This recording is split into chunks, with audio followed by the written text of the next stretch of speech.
Subscribe to channel and press on the bell icon to never miss any update from All Exam Place. नमस्कार साथियों, जय हिंद जय भारत। स्वागत है आप सभी का ऑल एग्जाम प्लेस पे। मैं आज हूँ माधव नेशनल पार्क में। मेरे साथ बैठे हैं 2017 बैच के रेंजर साहब। जी हाँ, रेंजर साहब नाम है इनका, आप सभी जानते होंगे, इनका पहले भी इंटरव्यू हो चुका है। अतुल सिंह बघेल सर, बहुत बहुत स्वागत है सर आपका। कैसे हैं आप सर? मैं बढ़िया हूँ, आप सभी को मेरा नमस्कार। सर आज आप लोगों के लिए लेके आए हैं कि रेंजर क्या होता है, रेंजर की तैयारी कैसे की जाएगी और रेंजर की जॉब प्रोफाइल कैसी होती है, मेडिकल में क्या होता है। क्योंकि एग्ज़ाम पैटर्न से तो आप शायद वाकिफ़ होंगे, मैंने ऑलरेडी एग्ज़ाम पैटर्न पे आपको बताया है। इस वीडियो में एग्ज़ाम पैटर्न नहीं होगा। जो चीज़ें आपके मन में डाउट था रेंजर से लेके कि रेंजर में फॉरेस्ट सर्विस में क्या क्या चीज़ें होती हैं, वो चीज़ें आज आपको अतुल सर बताएंगे।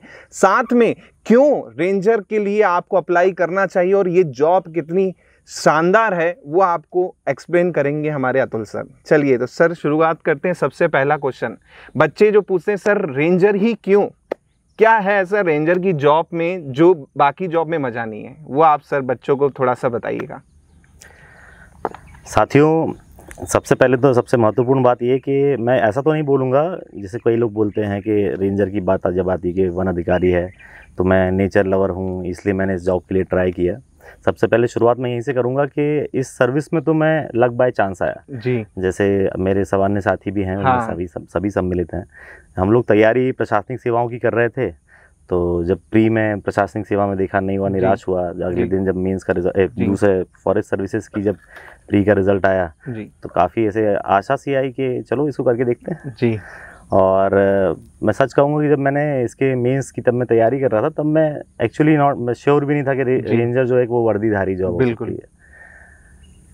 तो रेंजर ही क्यों, इतने जॉब इतने दिनों करने के बाद या अभी 2 साल फील्ड पर रहने के बाद मुझे ऐसा लगता है कि अगर जो मतलब कह सकते हैं कि हमें अपनी नौकरी के साथ में अपने परिवार को भी समय देना चाहते हैं जी, या अपने आप को भी समय देना चाहते हैं।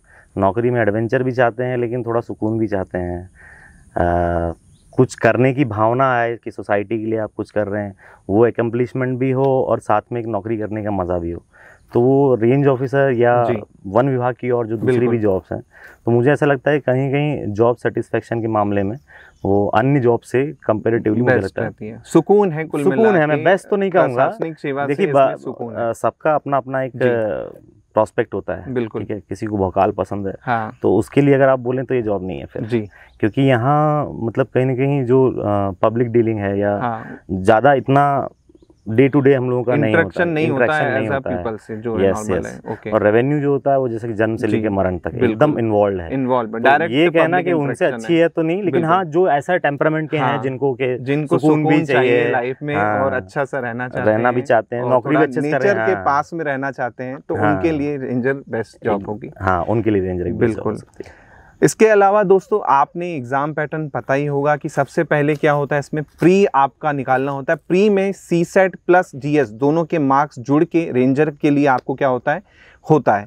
उसके क्वालिफाई करने के बाद आपका मेंस होता है, जो कि अब 2018 से ऑब्जेक्टिव हो चुका है, जिसमें मैंने आपको ऑलरेडी एग्ज़ाम पैटर्न बताया हुआ है। ऊपर वीडियो में आपको लिंक भी मिल जाएगी एग्ज़ाम पैटर्न की।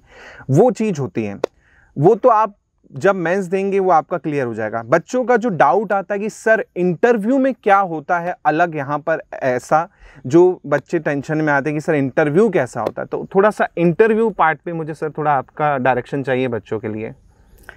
साथियों, जहाँ तक बात इंटरव्यू की है तो देखिए इंटरव्यू कोई ऐसे अलग से नहीं होता है कि फॉरेस्ट सर्विसेज का है तो बहुत अलग ही एकदम डायरेक्शन में जाएगा या ऐसी कुछ गारंटी है।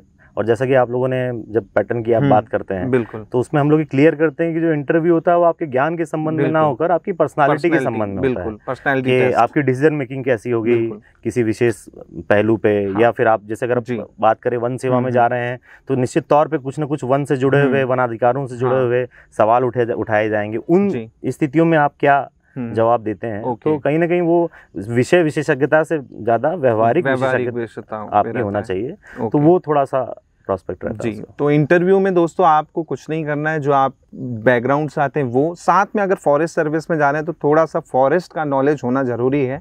जैसे नेशनल पार्क अगर MP GK के क्वेश्चंस बन गए तो वो थोड़ा सा होना चाहिए। साथ में जो नया पैटर्न फॉरेस्ट्री ऐड हुई है 2019 से, तो उसका थोड़ा सा आपको नॉलेज होना चाहिए कि कौन कौन से पेड़ हमारे यहाँ ज़्यादा हैं, कौन सी वैरायटी है। तो ये थोड़ा सा इंटरव्यू में आपको प्रिपेयर करना होगा।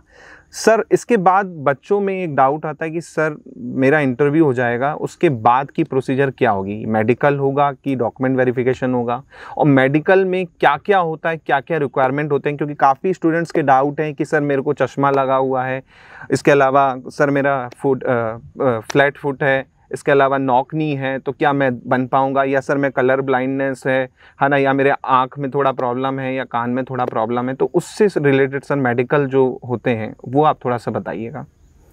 ये निश्चित तौर पे एक बहुत बड़ा मसला है। जब हम लोग भी मेडिकल जब हमारा होने वाला था, और जो 25 किलोमीटर की जो एक वॉक होती है 4 घंटे में आपको पूरी करनी होती है, फिर मेडिकल में यही सब मसले, नॉक नहीं होना, फ्लैट फुट होना, ये सब संदेह थे उस समय। छोटे छोटे संदेहों के लिए हम लोग भी अपने सीनियर्स को फ़ोन लगाते थे कि सर कैसे होगा, इसका कैसे होगा। तो इसके लिए देखिए मैं बताता हूँ, निश्चिंत रहने की बात यहाँ पर ये है कि जहाँ तक आंखों का प्रश्न है जी, तो बस आप अंधे ना हो। 6x6 का जो क्राइटेरिया वो होता है अलाउड है। कलर ब्लाइंड नहीं होना, कलर ब्लाइंडनेस अलाउड नहीं हो सकता है। वो कई लोगों को मेडिकल में ही मालूम पड़ता है कि कलर ब्लाइंड है, क्योंकि वो ऐसी चीजें कई बार मालूम भी नहीं होती, पता ही नहीं चलती बाद में।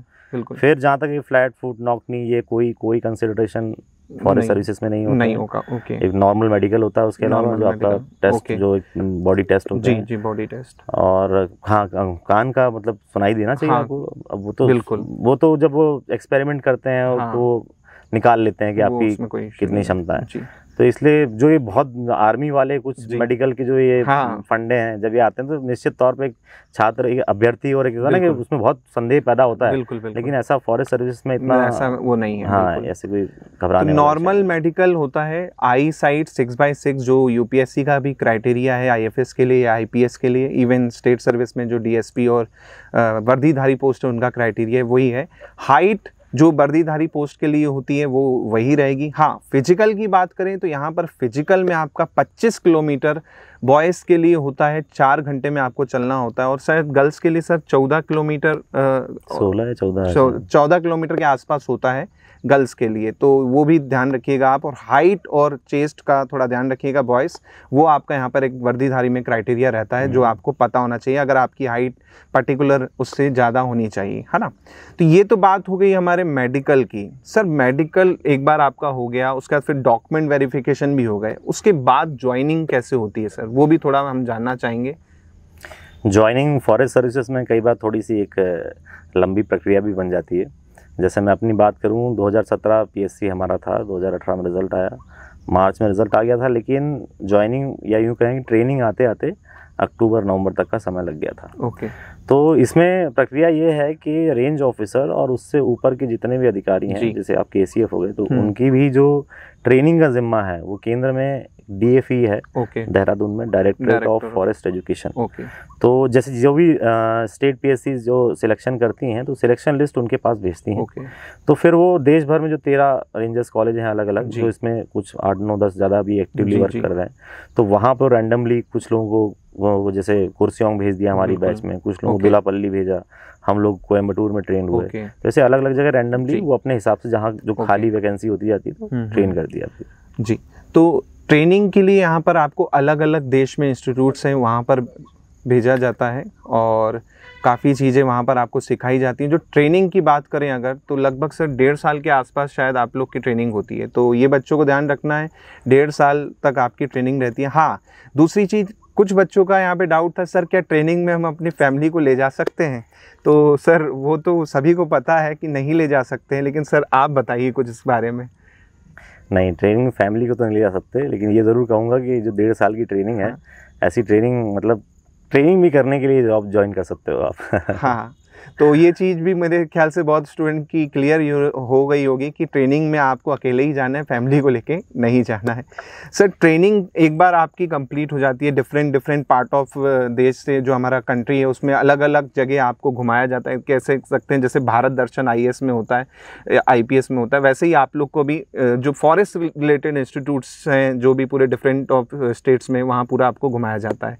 तो इसका खर्चा पानी जो भी रहता है, बच्चों के मन में ये भी डाउट आता है कि सर मैं किसान परिवार से हूँ या फिर मैं ज़्यादा अफोर्ड नहीं कर सकता, तो क्या मुझे पे करना पड़ेगा क्या? तो ऐसा कुछ होता है क्या सर? नहीं, आपकी ट्यूशन फीस, हाँ। आपकी टूर फीस, आपकी इक्विपमेंट फीस, उसके अलावा जो स्टाइपेंड, ये सब सरकार आपको पे करती है। जी। तो एक तरह से सरकारी खर्चे में पूरी ट्रेनिंग होती है। इसी के लिए जो आपको बॉन्ड भरवाया जाता है शुरुआत में। हमारा सवाल था कि जो बॉन्ड पे काफ़ी बच्चों ने क्वेश्चन किया है कि सर मेरा फॉरेस्ट रेंजर हो जाता है तो मैं अगर बॉन्ड साइन करता हूँ तो क्या मुझे वो पैसे देने पड़ेंगे अगर मैं बीच में छोड़ देता हूँ, क्योंकि सर मेरा DC में हो गया सिलेक्शन या फिर मैं SP बन गया या कुछ भी मेरा दूसरे अगर एग्ज़ाम में हो जाता है तो मुझे क्या करना होगा? तो बॉन्ड से रिलेटेड भी बच्चों में थोड़ा सा डाउट है कि बॉन्ड कितने का होता है, बीच में हम ब्रेक कर सकते हैं कि नहीं कर सकते, ये थोड़ा आप बताइएगा सर। बॉन्ड ऐसा ही है कि जो आप वैसे जो बनता है at the time of joining, जो आप बॉन्ड सबमिट करते हो तो वो तो साल भर की उसकी वैलिडिटी होती है, फिर आपको रिन्यू कराने का रहता है। लेकिन जैसे अब जब 1.5 साल ट्रेनिंग करके आए तब फिर बॉन्ड भरने की जरूरत नहीं पड़ती। लेकिन जैसे मान लीजिए अगर आप 5 साल से पहले जॉब छोड़ना चाह रहे हैं, किसी दूसरे विभाग में जाना चाह रहे हैं, सेंट्रल सर्विसेज में किसी में जा रहे हैं, इन दैट केस 11 लाख का जो बॉन्ड है वो आपको राशि पेबल होती है। और वो भी कुछ विशेष परिस्थितियों में उनके लिए कुछ टर्म्स एंड कंडीशंस अलग हैं, वो एक स्पेशल केस पे डिपेंड करेगा। तो कुल मिला के आप जाना चाहते हैं दूसरी सर्विसेज में, फॉरेस्ट सर्विस को छोड़ के भी, तो आपको पे करना पड़ेगा 11 लाख का बॉन्ड। वो बॉन्ड में रजिस्ट्री आई थिंक लगती है, जब आपका हो जाएगा ज्वाइनिंग तो रजिस्ट्री के रूप में आपको 11 लाख का बॉन्ड वो आपको देना पड़ता है। ठीक है, तो ये तो बात हो गई हमारे ज्वाइनिंग की, और साथ में ट्रेनिंग कहाँ कहाँ पे होती है। अब बात करते हैं सर अलॉटमेंट किस बेसिस पे होता है, मतलब ACF को कैसे ज्वाइनिंग मिलती है और रेंजर को किस बेसिस पे ज्वाइनिंग मिलती है। बच्चों का ये भी डाउट था कि हमें हमारा होम टाउन मिल सकता है क्या सर, या मार्क्स बेसिस पे होता है या मेरिट बेसिस पे होता है, ये किसके हाथ में रहता है अलग अलग मतलब उसमें देना? देखिए आपकी पोस्टिंग कहाँ होगी इसका पूरा फैसला जैसे रेंजर्स की केसेस में मतलब प्रशासन 2 जो भोपाल में कार्यालय है तो वहाँ पे उनके द्वारा तय किया जाता है। इसमें ऐसी कोई पॉलिसी नहीं है कि मतलब कहाँ मिलेगा आपको, लेकिन होम टाउन में नहीं दिया जाता है प्रेफरेबली। अब कोई स्पेशल कंडीशंस हैं, किसी के साथ बहुत मतलब ऐसा है कि बहुत इमरजेंसी है, तो इन दैट केस वो भी फिर कंसिडरेशन पे है। एप्लीकेशन देंगे आप तो वहाँ पे कंसिडरेशन। अच्छा सर, इसमें गर्ल्स को कुछ बेनिफिट मिलता है अगर मतलब ज्वाइनिंग से रिलेटेड की? ऐसा तो नहीं कि उनको बहुत दूर मतलब ऐसा कुछ बेनिफिट होता है जो ज्वाइनिंग के टाइम पे? देखिए मैं बता रहा हूँ ऐसे कि इसके लिए कोई ऐसी पॉलिसी नहीं है मतलब कि गर्ल्स हैं तो घर के पास देंगे, बॉयज हैं तो दूर देंगे। लेकिन जैसा मैंने जो प्रेफरेबल लिस्ट देखी तो उसमें ज्यादातर मतलब प्रोविजन के समय तो घर के आसपास जिलों में गर्ल्स ज्यादातर दिखती हैं। ऐसा मतलब जहाँ जहाँ वैकेंसी खाली होती है वहाँ पे अलॉटमेंट कर दिया जाता है रैंडमली। उसमें आपका ऐसा कुछ नहीं है कि आपका मेरिट पे है तो आपको ये पहले प्रेफरेंस दी जाएगी, ऐसा कुछ भी नहीं है। तो ये मत सोच के बैठिएगा कि नहीं मैं जबलपुर का हूँ तो हो सकता है कटनी में पोस्टिंग मिल जाए, तो ऐसा कुछ भी नहीं होने वाला। वो आपकी लक पे डिपेंड करेगा कि आपकी पोस्टिंग कहाँ पे आपको मिल रही है। अब मेरा ही देख लीजिए, हाँ उज्जैन मेरा नेटिव प्लेस है, उज्जैन का बर्थ प्लेस है और मैं अभी शिवपुरी में हूँ 350 किलोमीटर। 350 किलोमीटर, तो आप यहीं से हिसाब लगा सकते हैं। सर का नेटिव प्लेस उज्जैन है, वहाँ से इनकी ज्वाइनिंग कहाँ पे है, शिवपुरी में है। तो सर पहली जो ज्वाइनिंग होती है वो कितने साल के लिए रहती है और कितने ट्रांसफ़र होते हैं, इसका भी थोड़ा सा बच्चों को आप गाइड कर देंगे तो अच्छा रहेगा। देखिए 1.5 साल की ट्रेनिंग के बाद जैसे आप फील्ड पे पहुंचते हैं तो आपका 2 साल का प्रोबेशन पीरियड जो है वो स्टार्ट होता है। अब उस प्रोबेशन पीरियड में बेसिकली क्या होता है, जो फर्स्ट ईयर होता है उसमें विभिन्न कार्यालयों में आपका अटैचमेंट होता है। फॉर एग्जांपल जैसे डिवीज़न कार्यालय, तो डिवीज़न कार्यालय में जो अन्य अलग अलग शाखाएं हैं उनके बारे में आप जानते हैं। फिर पुलिस थाना हो गया, कोर्ट हो गया, तहसील ऑफिस हो गए, उसके बाद नर्सरी हो गई, फिर आपका नेशनल पार्क में किसी वाइल्ड लाइफ के लिए 1 आध महीने का जो अटैचमेंट होता है। इस तरह से अलग अलग कुछ अटैचमेंट होने के बाद फिर आपका करीबन 6 महीने का RA चार्ज बोलते हैं, रेंज असिस्टेंट चार्ज, उसमें आप रहते हैं। फिर उसके बाद आपकी साल भर के लिए रेंज प्रशिक्षण के लिए मतलब आपको दिया जाता है। ओके। और वो ज़रूरी नहीं है कि जहाँ आप मतलब फर्स्ट ईयर आप बिता रहे हैं तो वहीं आपको मिल जाए, वो भी वो डिपेंड्स अवेलेबिलिटी पे। अगर उस एरिया सर्कल में है रेंजेस तो हाँ तो मिलेगा, नहीं तो जहाँ खाली होंगी वहाँ आपको दिया जाएगा। और उसके बाद फिर फाइनली आपकी प्रोबेशन के बाद पदस्थापना की जाती है। जी, तो 2 साल का बच्चों आपको पता होना चाहिए प्रोफेशनल पीरियड रहेगा ट्रेनिंग के बाद, मतलब कुल मिला के 1.5 साल की ट्रेनिंग, 2 साल का प्रोफेशनल पीरियड, 3.5 साल तक आपको मतलब प्रोफेशनली आप कह सकते हो आप रहते हो। इसके बाद सर जो ज्वाइनिंग होती है मतलब कहीं ट्रांसफ़र होता है या फिर ज़रूरी है कि सर उसी जगह पे रहेगा या कहीं और ट्रांसफ़र हो जाएगा? अगेन ट्रांसफ़र तो सरकार जहाँ चाहे कर दे, वो तो आप एक मतलब सरकारी सेवक हैं। देखिए तो प्रदेश भर में जहाँ भी मतलब रेंज ऑफिसर की पोस्ट होगी, चाहे वो डिपो में हो, चाहे वो आपके वाइल्ड लाइफ में हो, चाहे टेरिटोरियल में हो, सरकार जहाँ चाहे वो आपकी पदस्थापना कर सकती है। बिल्कुल, वो तो उनके ऊपर है, वो उनके ऊपर है, जहाँ पोस्ट खाली है उस हिसाब से वो ट्रांसफ़र हो जाते हैं। अब सर बच्चों के मन में आता है सर मैं घर का अकेला एक लौता बेटा हूँ और माँ बाप अकेले हैं, तो ये जॉब मेरे लिए सेफ़ है क्या? क्योंकि फॉरेस्ट का नाम सुनते हुए लोगों में थोड़ा सा दहशत भी आती है कि जंगली जानवर होंगे, वहाँ पर शिकारी होंगे, फिर अवैध लकड़ी काटने वाले या स्मगलर होंगे, तो इनसे कैसे हो सकता है? क्योंकि कई बार ऐसे आपने पेपर में पढ़ा होगा तो उनको सोच के बच्चे थोड़ा डर जाते हैं, भयभीत हो जाते हैं कि सर गन मिलेगी क्या हम लोग को, हम पे कोई हमला कर दे तो गन से हम शूट कर सकते हैं क्या? तो ये क्वेश्चन भी बहुत बच्चों के हमारे चैनल पे पूछे जाते हैं, तो उनका भी मैं डाउट आपके थ्रू क्लियर करना चाहूँगा आज। देखिए सबसे पहली बात तो ये कि अगर कोई भी नौकरी अगर आप करना चाहते हो, सरकारी नौकरी, और अगर इस डर से कि कुछ हो जाएगा तो प्लीज़ मत करना, क्योंकि सरकार को डरपोक, भीरू या ऐसे जो बच के चलना चाहते हैं उन लोगों की ज़रूरत नहीं है। जिस ओर हमारी सोसाइटी बढ़ रही है या जिस ओर हम आगे अग्रसर हैं, तो सरकार की भूमिका बहुत महत्वपूर्ण है। तो इसमें काम करने से पहले सबसे पहले अपने डर निकालें मन के कि ऐसा है तो वैसा है, क्योंकि आप सरकारी सेवक हैं। जहां सरकार बोलेगी, जिस वक्त बोलेगी, आपको वहां पे खड़े रहना है। और सरकार का मतलब होता है ना कि जो भूमिका है, वो प्रशासन की जो भूमिका है उसको हमेशा निर्वहन करना है। अगर जैसे बात करें कि जैसे जंगली जानवरों की वाली बात है, जंगली जानवर के हमला करते हैं, सबसे पहले क्लियर कर दूं, सबसे खतरनाक जानवर हम स्वयं हैं। कोई जंगली जानवर कभी किसी इंसान पे बेवजह यूं ही बिना भड़काने पे हमला नहीं करता। अब आप जंगल में ही चले जाओगे एकदम अंदर और मुंह में हाथ डाल दोगे, उसकी तो बात अलग है, नहीं तो जनरली जानवर जो होते हैं, जंगली जानवर अवॉइड ही करते हैं। ओके। फिर बात रही आपकी चोर डकैत शिकारी, ये तो हर जगह है जी। पुलिस में नहीं है क्या? हाँ, वो तो सर कलेक्टर बन जाओगे तब नहीं है क्या?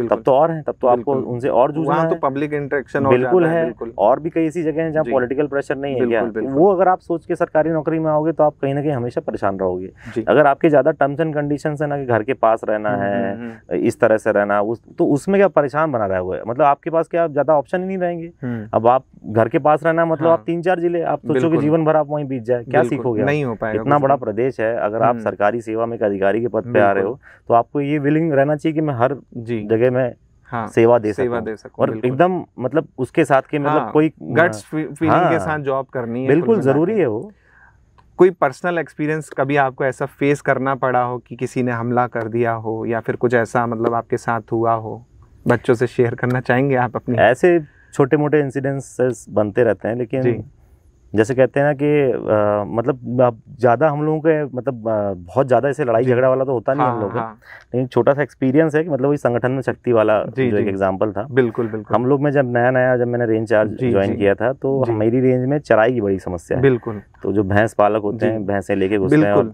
या इतना मतलब यहाँ बहुत ज्यादा समस्या है। ये इस घास को अगर खा लेगी जल्दी भैंस तो ये ग्रो नहीं कर पाएगी, तो हमारे फिर जंगली जानवर क्या खाएंगे? तो हम लोग कार्रवाई करते हैं, पकड़ा दखड़ी करते हैं। तो पकड़ा दखड़ी कार्रवाई में क्या हुआ कि हम लोगों ने करीबन 25-30 मवेशी घेर रखे थे, उनको हम रोड लेके जा रहे थे। बिल्कुल। तो 2 गाड़ियों से थे, मैं भी गाड़ी में था, सब हम लोग घेर के चल रहे थे।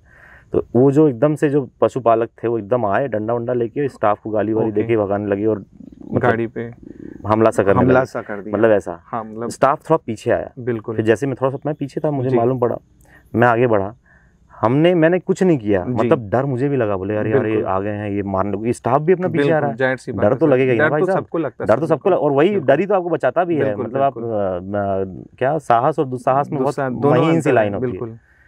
लेकिन जैसे ही फिर मैं एकदम दौड़ा तो मेरे स्टाफ में थोड़ी सी हिम्मत पाई, क्योंकि उनको कोई मतलब ऐसा मिला कि बोले चलो चलो, नहीं तो अभी क्या हो रहा, सब भाग रहे थे। हाँ, फिर उन सबको एकजुट किया आपने, बिल्कुल आप लगे, वो फिर भागते हुए नजर आए सब। ओके, वो इस कोने भाग रहा है, उस लीडरशिप कोने भाग रहा है, क्वालिटी अगर आप में है, हाँ एग्जैक्टली, अगर आप बिल्कुल। थोड़ा सा यही दम, अब जी। मैं डर जाऊं वहाँ पे, तो फिर अरे यार तो- तुम जी, मार बिल्कुल। देता किसी को डंडा तो फिर और कुछ लेकिन नहीं हो वहाँ सकता कुछ नहीं, जितनी जोर से वो चिल्ला रहे थे, जी, हमने क्या किया, उससे ज्यादा जोर से चिल्लाया। बिल्कुल बिल्कुल तो बिल्कुल। बस फिर उससे वो डरे, बोले यार ये एक हो गए हैं, अब ये बिल्कुल। वो आ रहे हैं हमारे पीछे, तो फिर वो भागे, बस कुछ बिल्कुल। नहीं, छोटा सा एक मतलब वो, जी जी, मतलब इससे हाँ, वो नहीं हुआ। लेकिन अगर बिल्कुल। वहीं अगर 2 कदम हम लोग पीछे भाग जाते हाँ, तो मोराल हम पूरी टीम का कई दिनों के लिए डाउन हो हाँ जाता। वो हो जाता।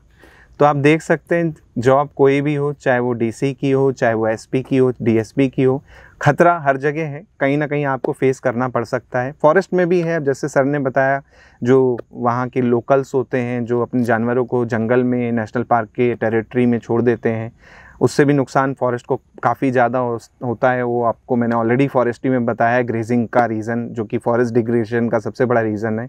तो ये चीज़ें फेस करनी पड़ेंगी अगर आप इन फ्यूचर आप बनेंगे, तो आपको इन चीज़ों के लिए पहले से प्रिपेयर रहना है कि ऐसे नहीं कि मस्त आरामदायक जॉब है, आराम से जंगल में पड़े रहेंगे, तो बिल्कुल ऐसा नहीं है। और सर दूसरी चीज़ ये कई बार बच्चों का होता है कि सर जैसे मेरा एरिया है, मतलब बीट है या जो भी है, तो वहाँ से कितनी दूर होगा, मतलब जैसे मेरा मान के चले शिवपुरी में जैसे आपका है, तो आपका रेंज यहाँ से कितनी दूर है? देखिए डिपेंड्स जी, कि आपका एस्टेब्लिशमेंट कहाँ है, बिल्कुल। आपका ऑफिस कहाँ है, जी, आपका आवास कहाँ है, तो बिल्कुल। वो दूरी मतलब ऐसे हाँ, कोई मतलब कोई तय नहीं है, पैमाना मतलब नहीं है। जिस जिले में है वो कहीं कितना बड़ा है, वो कहीं पे भी पोस्टिंग आपकी, हो मतलब कहीं सकती पे भी है। आपकी बीट हो और फिर सकती है। जहाँ जैसे मान लीजिए बीट नहीं, यहाँ पे जी। अगर रेंज ऑफिसर की बात करें तो उसकी हाँ। रेंज होती है, तो रेंज एक पूरा एस्टेब्लिशमेंट होता है, रेंज बिल्कुल। ऑफिस होता है, जी जी, रेंज के आसपास ही होता है, ज़्यादा दूर बिल्कुल नहीं होगा। बिल्कुल।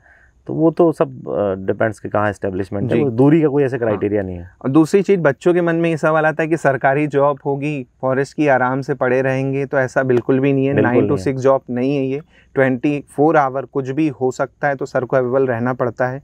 तो कभी ऐसा हुआ है सर आपको रात में एकदम जाना पड़ा हो एकदम से, या फिर कभी मतलब एकदम से कॉल आए कि नहीं यहाँ पर ये हो गया? हाँ बिल्कुल, बिल्कुल। हम लोगों ने कई बार कोशिश की है शिकारियों को पकड़ने के लिए। जैसे अच्छा। खबर आती थी रात को, हम लोग जाते टीम जी, बना जी, के बिल्कुल। अलग अलग वॉच टावर्स पे बैठते थे। बिल्कुल। लेकिन ये बात अलग है कि हम लोग को हाँ। सफलता नहीं मिली, जी। लेकिन हमने कोशिशें की है। कोशिश की है। तो वो तो एक तो- अलग ही एडवेंचर होता है, हाँ, वो पूरा जी, टीम बना जी। के जाना, उसमें फिर एकदम टॉर्च जल रही है तो हाँ, आप हाँ। ट्रैप कर रहे हो, मतलब बिल्कुल, वो एक बिल्कुल। अलग एडवेंचर है। खैर तो यहाँ से आप हिसाब लगा लीजिए, उन बच्चों के लिए नहीं है जो सोच रहे हैं कि 9 to 6 जॉब है, आराम से उसके बाद हम घर पे फैमिली के साथ रहेंगे। कभी भी कॉल आ सकता है, कभी भी टीम को कुछ हो सकता है, तो आपको जाना पड़ेगा, रात हो दिन हो, वो आपको सर्वे करना पड़ सकता है वहाँ पे जाके। तो ये चीज़ें तो सर जब आप जॉब प्रोफाइल में आएंगे तभी आपको पता और क्या है। चलेगा, वो एक्सपीरियंस से ही होगा, वो जो सर आपको एक्सपीरियंस दे रहे हैं, जो कि आपको कहीं नहीं मिलेगा यूट्यूब पे खासकर, क्योंकि बहुत ऐसे कम ही लोग होंगे जो अपना पर्सनल एक्सपीरियंस जॉब प्रोफाइल का शेयर करते हैं। तो मेरे हिसाब से ये जॉब प्रोफाइल का इंफॉर्मेशन से आपको मोटिवेशन बहुत मिलेगा कि हाँ फॉरेस्ट सर्विस की जॉब तो है भाई साहब। सर इसके साथ साथ बच्चों में ये सवाल आता है कि क्या फॉरेस्ट सर्विस में जाने के बाद प्रमोशन होते हैं क्या? जैसे आप अभी रेंजर हैं तो कितने साल तक रेंजर रहेंगे, या फिर आगे आपका प्रमोशन होगा तो क्या बनेंगे? मतलब बच्चों के मन में होता है जैसे कि भाई मैं मान के चले नायब तहसीलदार हूँ, फिर प्रमोशन होता है तो फिर वो रहता है कि हाँ सर मैं डीसी तक पहुँच जाऊँगा रिटायरमेंट होते होते, या कलेक्टर तक। तो वो थोड़ा सा आप क्लियर करेंगे फॉरेस्ट सर्विस में क्या होता है? इसमें देखिए सभी अन्य पीएससी के एग्जाम्स की तरह इसमें भी आपकी रैंकिंग से आपका प्रमोशन होता है। जी ठीक है, इसमें आउट ऑफ टर्न प्रमोशन तो वैसे भी क्लास 2 तक रहता है। ओके। तो वहाँ तक ही मिलता है। यहाँ गजटेड पोस्ट है क्लास 2 ऑफिसर, क्लास 3 तक रहती है बस आउट ऑफ टर्न। तो आउट ऑफ टर्न की कोई चांसेस नहीं होते हैं। तो आपका प्रमोशन जब ही होगा जब आपका नंबर आएगा। अगर सब कुछ जांच वाँच नहीं है, यहाँ पे सब आप बेदाग हैं, तो आपका प्रमोशन आ जाएगा। रेंजर का प्रमोशन मतलब ऑन एन एवरेज आप माने 15 से, अभी फिलहाल की जो रैंकिंग में बता रहा हूँ, तो 15 साल से पहले 15 से 20 के बीच में। अच्छा, मतलब 15 साल तक मतलब रेंजर की पोस्ट पे रहेंगे उसके। देखिए कैश के अंतर्गत आपको हो सकता है अगला पेज स्केल मिल जाए। जी। बट रैंक जो होती है वो जरूरी नहीं है आपकी वही रहेगी, क्योंकि लिस्ट बहुत लंबी है ना अभी। बिल्कुल बहुत लंबी लिस्ट है, बहुत ज्यादा लंबी लिस्ट तो इसलिए जब तक वो तो जब वो तो क्रम बाय क्रम है, जैसे आता जाएगा तो मिलता जाएगा आपको। पे स्केल सर क्या सेम ही रहता है क्या शुरू से आखिरी तक, या फिर नहीं वो सब चीजें चेंज होती है? जैसे देखिए गवर्नमेंट की स्कीम है कि प्रमोशन आपको रैंक का ना मिल पाए, आपको कम से कम ग्रेड पे तो आपकी ग्रेड पे बढ़ती जाती है, जिसको कैरियर एडवांसमेंट स्कीम बोलते हैं अपन। अच्छा, हर 10 साल में गवर्नमेंट हर 10 साल में ग्रेड पे आपकी बढ़ती है। बाकी प्रमोशन मतलब जो पोस्ट है वो 15 से 20 साल मिनिमम लग जाता है। मतलब अभी जो वेटिंग की स्थिति है तो उसमें लग जाएंगे ऐसे लोगों को पहुंचते पहुंचते। दूसरा सवाल बच्चों का सर ये आता है कि फॉरेस्ट में अगर हो जाता है तो कहाँ पे मतलब हमारा जॉब प्रोफाइल हो सकता है? क्या ऑफिस वर्क भी होता है या फील्ड वर्क होता है, national park, wild life sanctuary, या फिर मतलब कुछ और भी होता है? या जैसे अभी नई पोस्ट देखेंगे आप परियोजना क्षेत्रफल जो आई है, जो कि मेरे हिसाब से नदी घाटी परियोजना जो है उससे रिलेटेड जो ट्री प्लांटेशन है उससे होती है, तो उनका क्या रोल रहता है? थोड़ा सा ये भी बता दीजिए सर। देखिए रेंज ऑफिसर की मतलब जो ब्रॉडली कुछ विंग्स होती हैं जैसे हमारे फॉरेस्ट में, उसमें आपका सामान्य वन मंडल हो गया, टेरिटोरियल जिसको हम बोलते हैं, फिर एक वाइल्ड लाइफ विंग हो गई आपकी, फिर एक आपकी R&D जिसमें आपकी नर्सरी, सामाजिक वानिकी वगैरह आ गई, तो फिर उत्पादन हो गया आपका। जैसे 3-4 अलग अलग ब्रॉडली इसके अलावा भी है, नर्मदा घाटी विकास प्राधिकरण है आपका, वनोपज जो पूरा कंपनी है वो उस टाइप से। तो इनमें क्या है कि कहीं भी आपकी पोस्टिंग भी हो सकती है। अगर जैसे कुछ जो ऐसे जो कंपनी की तरह काम कर रहे हैं तो वहाँ पे आपको प्रतिनियुक्ति भेजा जाएगा, बाकी नहीं तो कहीं भी आपका उत्पादन में भी किया जाता है, आपका वाइल्ड लाइफ में भी किया जाता है, आपका टेरिटोरियल में भी किया जाता है। तो अलग अलग विंग्स हैं, अलग अलग स्पेशलाइज, कहीं भी आपको भेजा सकता है। दूसरा क्वेश्चन बच्चों का ये आता है कि सर एक बार फॉरेस्ट सर्विस में हो जाए तो हमें क्या क्या सुविधाएं मिलती हैं? गाड़ी मिलती है क्या सर? ड्राइवर मिलता है क्या? मतलब बच्चों को यही रहता है कि सर एक बार बन जाएंगे तो क्या हमको एकदम गाड़ी मिलेगी, बंगला मिलेगा क्या, नौकर चाकर मिलेंगे, मतलब वो रहेगा कि नहीं रहेगा? ऐसा कुछ नहीं मिलता है। अगर आप ये सोच के आ रहे हो कि आपको ये सब मिलता है, देखिए आप जब आओगे ना तो इस तरह के सवालों के जवाब आपको स्वयं मिल जाएंगे। लेकिन अगर आप ये सोच के आओगे ना कि ये सब मिलेगा आपको, तो आप बहुत निराश होगे, चाहे किसी सर्विस में चले जाओ। अगर आप पहले से मानसिकता बना के आ रहे हो बंगला मिलेगा यार, बढ़िया बढ़िया गाड़ी मिलेगी, तो फिर आदमी बड़ा निराश होता है कि सरकारी गाड़ी आप देख रहे हो, आप पुरानी गाड़ी रहेगी, तो फिर पहले आपको लगेगा कि जैसे कोई बढ़िया एम्बेसडर आके आपके लिए खड़े होने। ऐसा नहीं होता है। मतलब वो बहुत ऐसा है कि मतलब आप इन चीजों को अपनी नौकरी की उससे निकाल दो, ये केवल मीन्स होंगे आपके। आप खुद अभी आपको लग रहा है गाड़ी चढ़ना, बाद में वो गाड़ी सालेगी आपको। मतलब पता ना कि वो गाड़ी भी आपको कई जगह ऐसा नहीं कि गाड़ी में चढ़ना फिर इम्पोर्टेंट रह जाएगा। तो इसलिए इन चीजों को दिमाग से निकाल देना चाहिए। तो वो बच्चे जो सोच रहे हैं कि अच्छा होगा, तो कई बार आप जब सरकार से रूबरू होंगे सरकारी तंत्र से, तो आपको समझ में आएगा कि रूबरू भी क्या, जब आप पार्ट होंगे बिल्कुल तब आप ज्यादा समझ पाओगे। तो आपको लगेगा ऐसा नहीं जो मूवी में दिखाते हैं कि फॉर्च्यूनर से उतर रहे हैं और टाटा सफारी से उतर रहे हैं, तो ऐसा कुछ भी नहीं होता है। अभी मैं खुद सर के साथ महिंद्रा पिकअप में आया हूँ, है ना, तो आप यहीं से हिसाब लगा लीजिए कि फॉरेस्ट के अंदर हो सकता है आपकी फॉर्च्यूनर काम ना है, वो ना काम है, दूसरी गाड़ी काम ना है। जो लग्जरी गाड़ी सोचते हैं कि बढ़िया सा रहेगा, आगे लिखा होगा रेंजर, तो ऐसा कुछ भी नहीं है। भ्रम बिल्कुल दिमाग से निकाल दीजिए कि आपको एकदम शानदार गाड़ी मिलेगी। बंगला जो रहता है वो बड़े ऑफिसर्स का आपको हो सकता है हो, लेकिन यहाँ पर क्वार्टर ही मेरे ख्याल से आप लोग को अलॉट होते हैं थोड़े बहुत, है ना।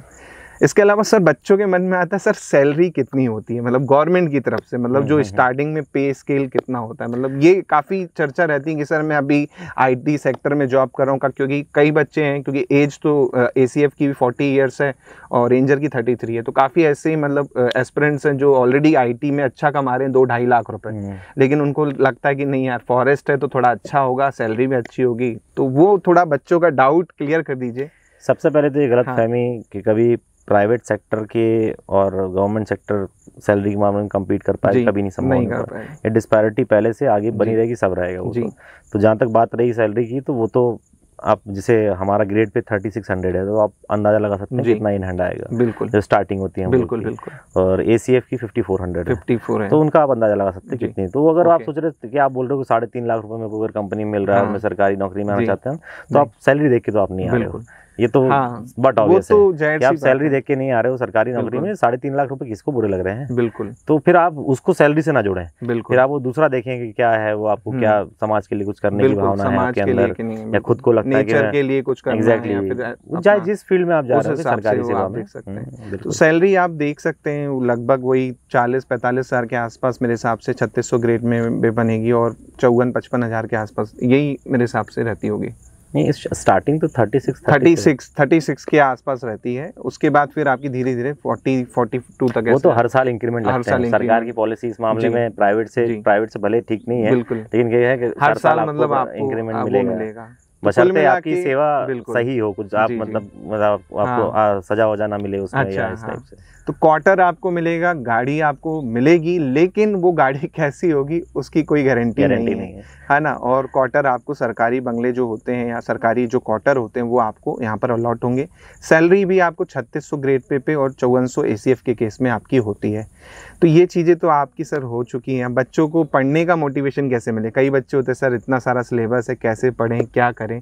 वो तो सर मैं इनको बताता ही हूँ कि कैसे मतलब करना है, लेकिन फिर भी आप अपना पर्सनल एक्सपीरियंस थोड़ा शेयर कर दें, क्योंकि कई बच्चों का डाउट रहता है कि मैं जो सेलेक्टेड होते हैं वो टॉपर होते हैं, या फिर उन लोगों ने 90 100% मतलब 99% 10th-12th में लाए हैं, उसके बाद ग्रेजुएशन में किया है, तब जाके उनका सिलेक्शन हुआ है। तो ये भ्रम मेरे हिसाब से बहुत बड़ा भ्रम है, ये फैला हुआ है, सभी में फैला हुआ बहुत बड़ा भ्रम है कि टॉपर्स ही जब हमेशा होते हैं। देखिए PSCs और जितनी UPSC एग्जाम है सब में आप देख लोगे तो जो होता है ना एवरेज बच्चे के सिलेक्शन का रेट ज़्यादा होता है। आप सोचो केवल जो टॉपर है वही UPSC में या PSC में सिलेक्ट हुआ, ऐसा ये सब भ्रम है। बहुत एवरेज मतलब एवरेज तरीके से, बस जिसने तैयारी स्मार्टनेस तरीके से की है।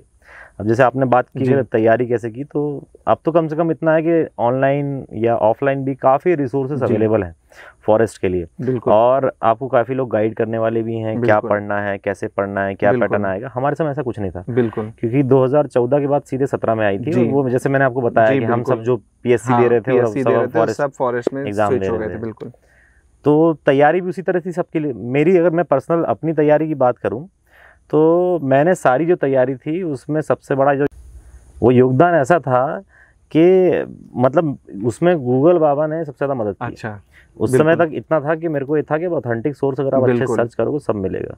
तो मैंने पूरा सिलेबस निकाला अपना उस समय का, सभी पेपर्स का, और बस एक एक टॉपिक उठाता था, गूगल बाबा से बोलता था, विकिपीडिया से पढ़ता, कुछ PDF ले लेता, और फिर उसका ना क्रिस्प वे में कितना अपन समझ सकते हैं। आपने पढ़ लिया अच्छे से और एक ही सोर्स से बार बार पढ़ा है। तो बच्चों को मैं ये चीज़ क्लियर करना चाहूँगा, जो आजकल के बच्चे हैं, कि ये टेलीग्राम ग्रुप ज्वाइन कर लो, यहाँ PDF आती है, वहाँ PDF आती है, तो वो सब फालतू है। आप एक ऑथेंटिक सोर्स को लेके चलें, उसी को मल्टीपल टाइम्स जब आप पढ़ेंगे तो आपका सिलेक्शन की श्योरिटी 100% हो जाती है, ना कि आप 10 सोर्स से पढ़ रहे हैं और एक बार पढ़ रहे हैं। तो ये चीज़ मत कीजिएगा, क्योंकि मेरे को भी बहुत बच्चों का सर क्वेश्चंस आते हैं कि सर मैं क्या क्या पढ़ लूँ फॉरेस्ट्री के लिए। तो मैं उनको बस एक ही चीज़ कहता हूँ, जो लेक्चर्स आ रहे हैं वो देख लें, नोट्स हैं उसको देख लें, या एक दो मैंने रेफरल बुक भी दे के रखी हैं कि इनको पढ़ लें।